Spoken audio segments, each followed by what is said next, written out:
धुळ्यातील शिरपूरच्या बाळदे गावामध्ये वानराचा मृत्यू झाल्यानं गावकऱ्यांकडून 5 दिवसांचा दुखवटा जाहीर करण्यात आलाय।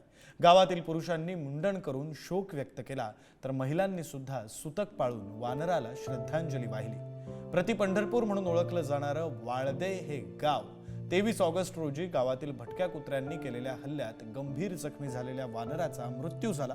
या घटनेनं बाळदेकरांच्या अंतकरणाला मोठी जखम दिली।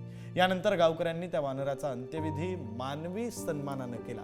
अंत्यसंस्कारावेळी संपूर्ण गाव शोकमग्न झाला होता। इतकंच नव्हे तर गावकऱ्यांनी 5 दिवसांचा दुखवटा जाहीर केला। हनुमान चालीसा पठण करून या विधीची सुरुवात झाली। सर्वच नागरिकांनी यामध्ये सहभाग घेतला। विशेष म्हणजे गावातील पुरुषांनी मुंडन करून शोक व्यक्त केला, तर महिलांनी सुतक पाळून श्रद्धांजली वाहिली। धार्मिक विधी पूर्ण झाल्यानंतर प्रति पंढरपूर विठ्ठल रुक्माई मंदिरामध्ये सामूहिक जेवणाचा सुद्धा कार्यक्रम झाला।